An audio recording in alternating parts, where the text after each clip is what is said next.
tratamos de seleccionar la persona más versada en la historia de la Constitución, y para ello tenía que reunir dos condiciones. Primero, que fuese abogado, y segundo, historiador. El más conspicuo de los historiadores políticos lo tenemos acá en la Escuela Nacional de la Judicatura. Se trata de Wenceslao Vega con el escenario histórico de la Constitución.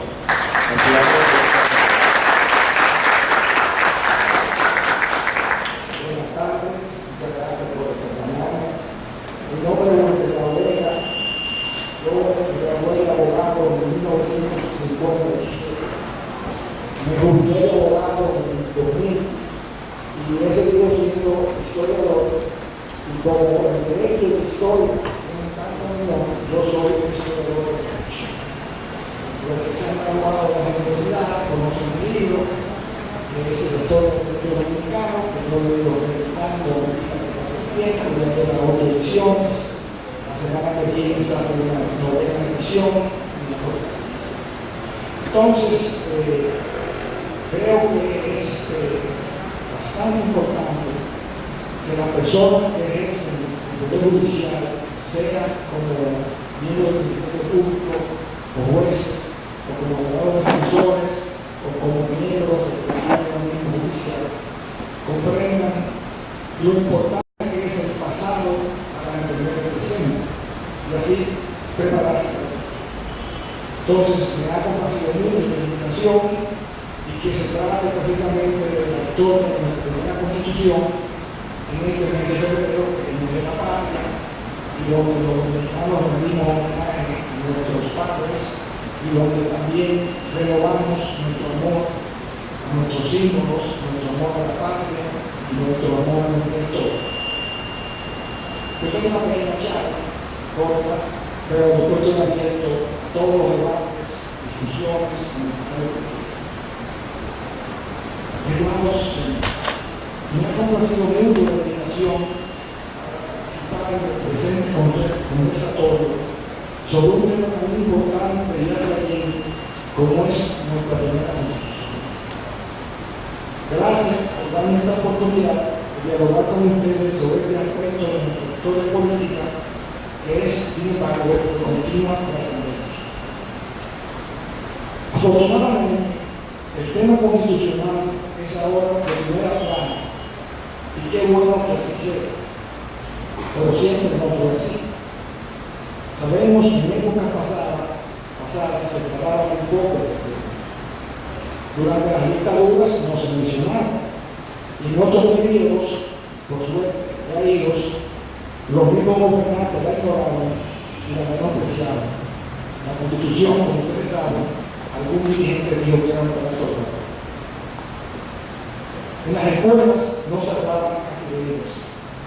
Y en las clases de derecho en las universidades, el derecho constitucional era una materia bonita, pero sin incidencia ni importancia para el futuro profesional de los derecho. En los tribunales se fallaba muy poco sobre la Constitución. Recordemos que fue en el año 1924 estableció el recurso de inconstitucionalidad en nuestro ordenamiento jurídico. Entre ese año, 1924 y 1930, se dictaron 16 sentencias en materia constitucional. En el periodo siguiente a la dictadura de Trujillo, que duró 21 años, solo 12 sentencias en ese periodo. Hasta posteriormente, hasta 1997, 32 recursos, para un total de 60 recursos fallados en 72 años, que nos dan un promedio de 1.2 recursos por año. ¿Cuánta pobreza constitucional?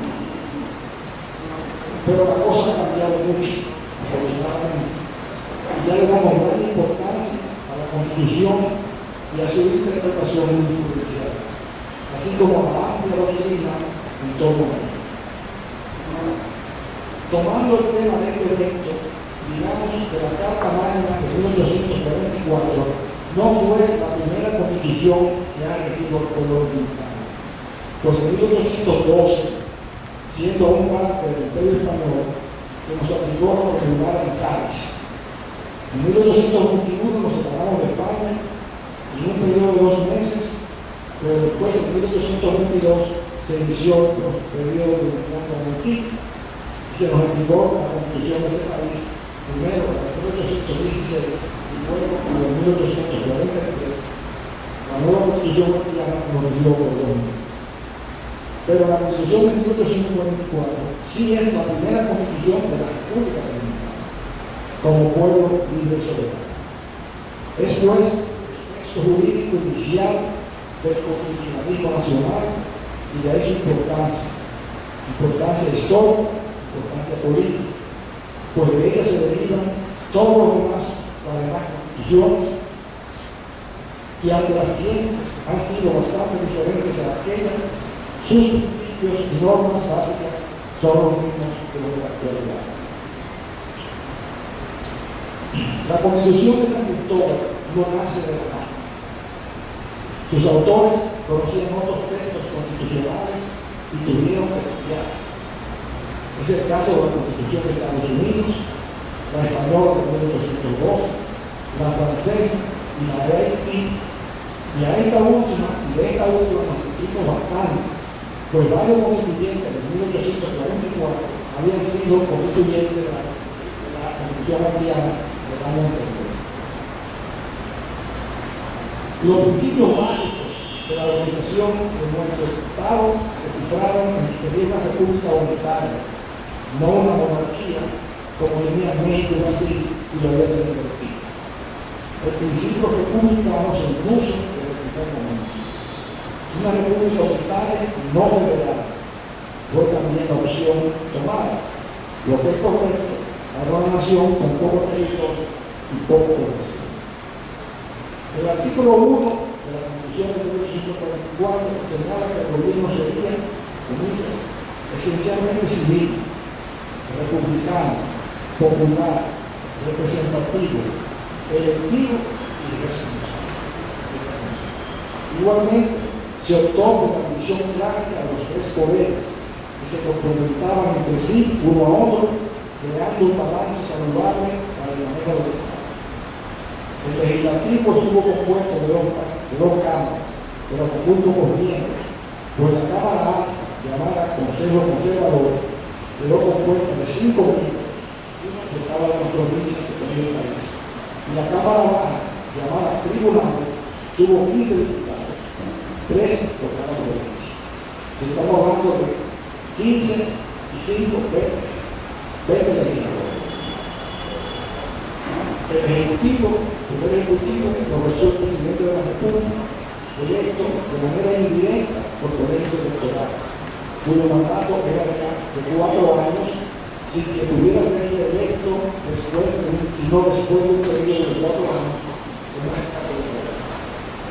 El Poder Judicial de 1844 era bastante parecido a actual, con una Suprema Corte, tribunales de apelación, tribunales de primera instancia, que se llamaban tribunales de justicia mayores, alcaldes, a los casos menores, parecidos a los actuales jueces.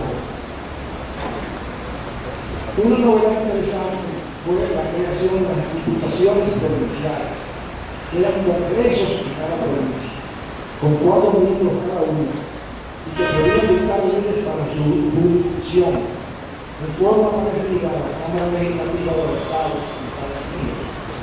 Pero este sistema tuvo dificultades en sus inicios y no fue repetido en instituciones nacionales.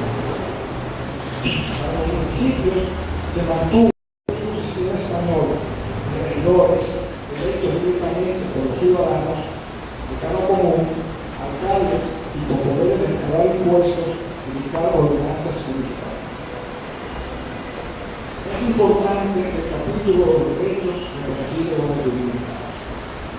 Esta primera carta sustantiva consigna la igualdad de todos, la prohibición de la esclavitud, la inviolabilidad del domicilio, la libertad de imprenta y la correspondencia, el derecho individual, se prohibió la confiscación de bienes, se estableció la libertad de reunión y de asociación a los fines ilícitos, la irretroactividad de las leyes y el derecho a petición.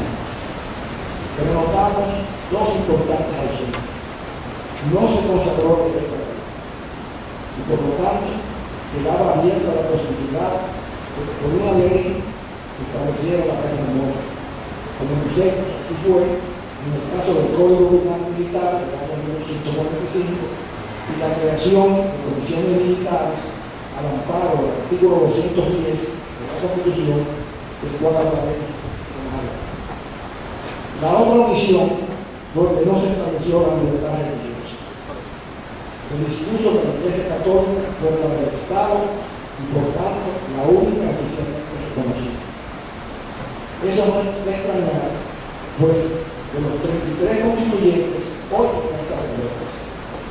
Ahora bien, bajo el amparo de la libertad de reunión, decir la Constitución, consta que los pequeños grupos protestantes, especialmente los de Pentecostés de Samaná, pudieron continuar sus cultos religiosos dentro de sus capillas y sus churches sin impedimento alguno de las autoridades. En cuanto al territorio nacional, se indicaba que la construía la parte española de la lista de San Pedro. Es una descripción, la parte española de la lista de San Pedro.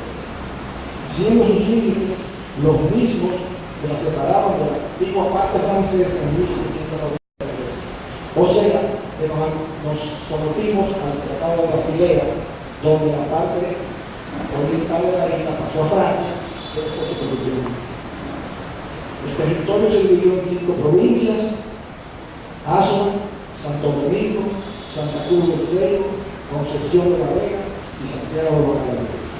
Cada provincia dividida a su vez en comunas.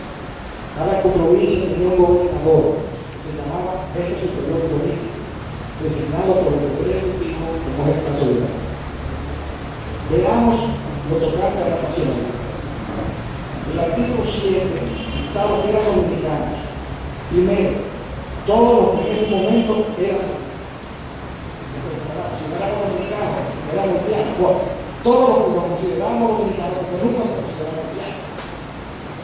2, todos los nacidos en el territorio de padres dominicanos. 3, los que descendieran de oriundos de la parte española, nacidos en el extranjero y que volvieran al país, a fijar su herencia.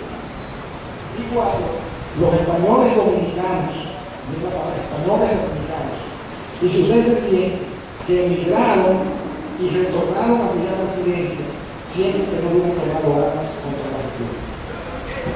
Este texto es un poco complicado para entenderlo ahora, pero es obvio que se quiso estimular el retorno al país y los que habían emigrado en el pasado, así como sus descendientes, siempre que se tratara de aquellos que se hubieran mantenido fieles a nosotros y no fieles a ellos.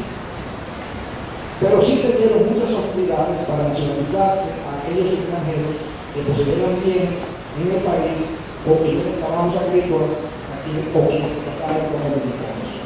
Un paréntesis: en Haití, por sus razones históricas, los blancos no podían ser ciudadanos y los blancos tampoco podían, aunque si fueran extranjeros, poseer bienes.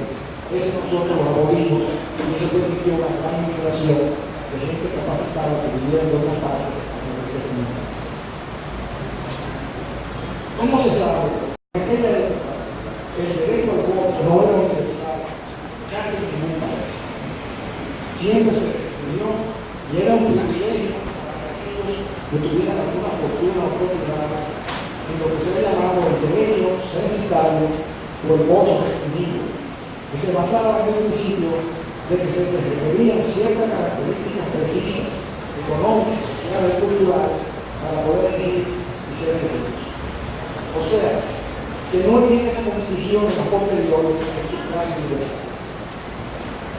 En el caso dominicano, la constitución es particular, imponía el criterio de que para poder votar en elecciones de presidentes y de gobernadores era necesario no solo ser ciudadanos, sino poseer bienes, raíces, o ser arrendatario de inmuebles